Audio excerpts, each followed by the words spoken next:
Welcome to episode 2 of African Battle Royale. If you missed the first episode, it'll be linked in the description. But with that, let's get right into the episode. Somalia will be making an alliance with Togo.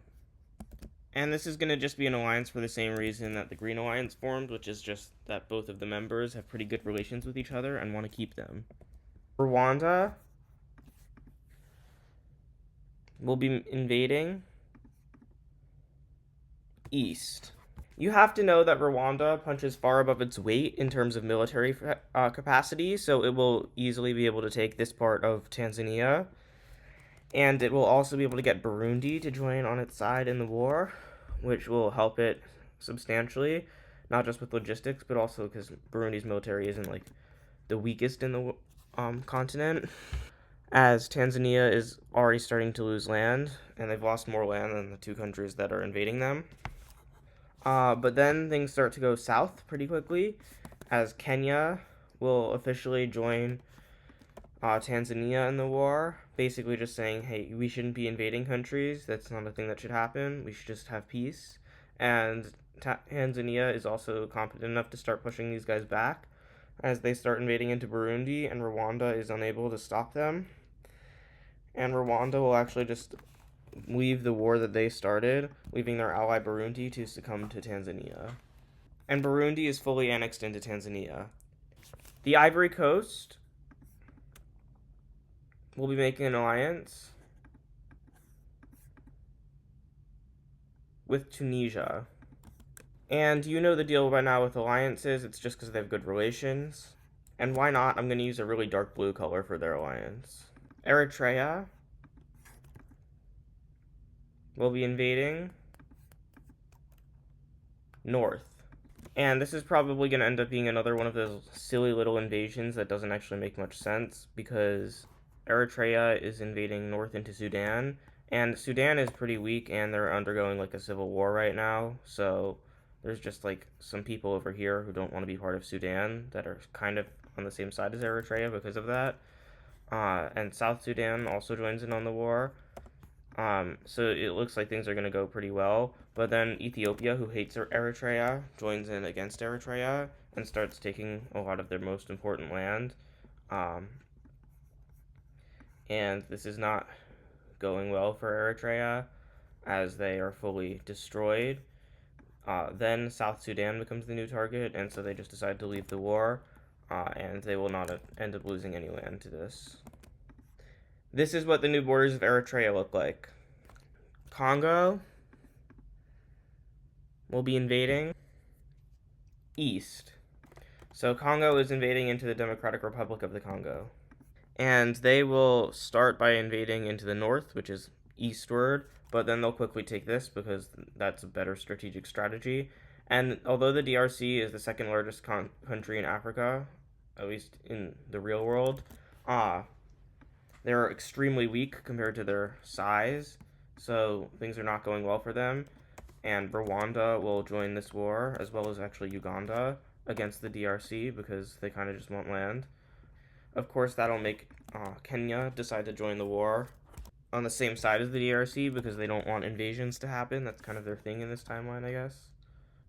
So they start invading westward into Uganda, and they're doing pretty successful as they're stronger than Uganda, and Uganda has to withdraw fully from the DRC to help against their own front, but the DRC has natively captured this lake.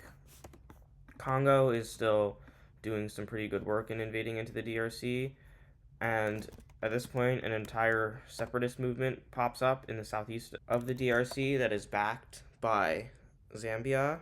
Zambia starts helping them invade into the rest of the DRC. With this, the DRC fully withdraws from Uganda, who starts just moving their troops west because it's free.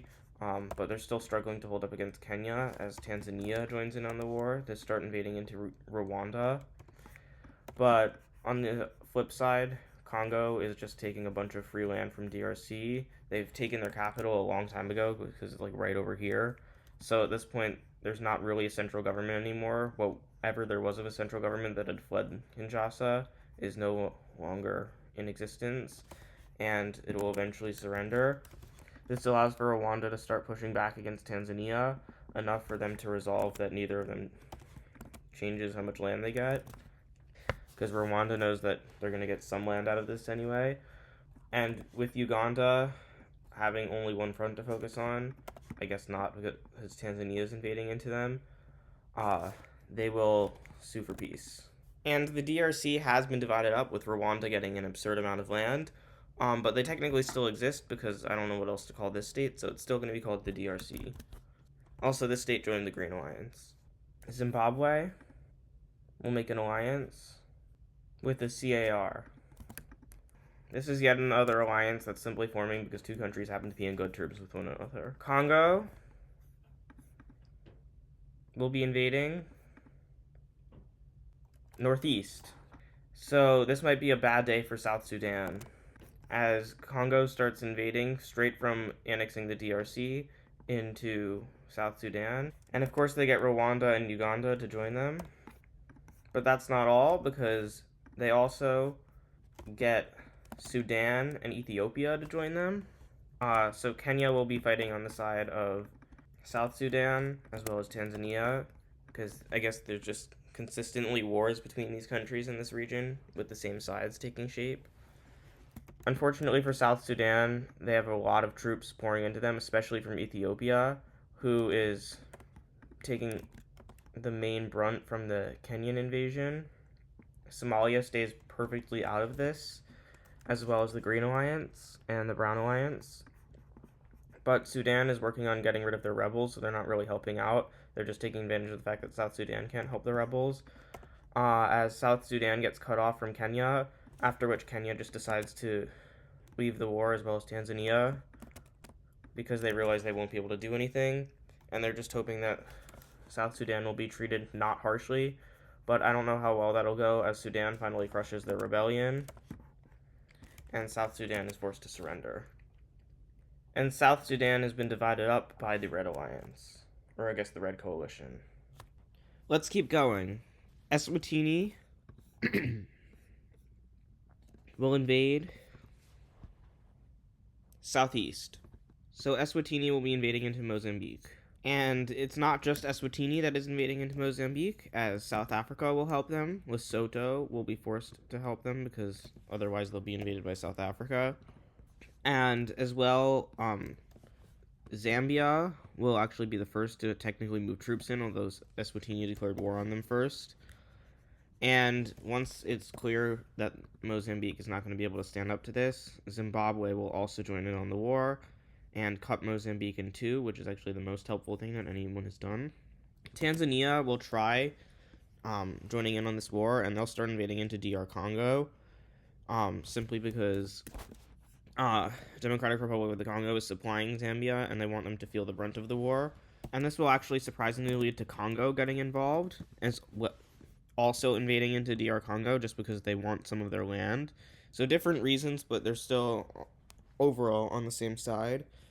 Mozambique is not doing very well. Tanzania has not really focused on helping them. Instead, they just wanted to punish them, Green Alliance, for joining the war, which has kind of led to Mozambique themselves not really doing very well, as Zimbabwe just is able to continue invading into them, and Malawi decides to join in on the war to just get some land from Mozambique, although they start losing to Tanzania pretty quickly.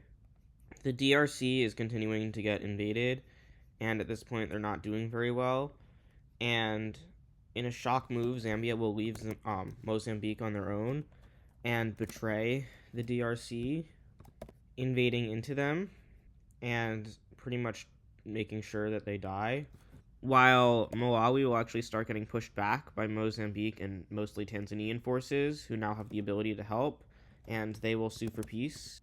This will be shortly followed by Zimbabwe being pushed back, and they'll officially kind of let the South African people into their coalition for now, although it's not a permanent alliance, so that as a coalition they're significantly stronger. But Tanzania is still able to fight back, and Zambia has, for the most part, just left the war. So there's going to be a stalemate that eventually leads to a peace treaty. And these are the new borders of Southern Africa. So if you enjoyed this video, make sure to like and subscribe so you don't miss it when the next one comes out. But with that, thank you for watching, and I'll see you next time.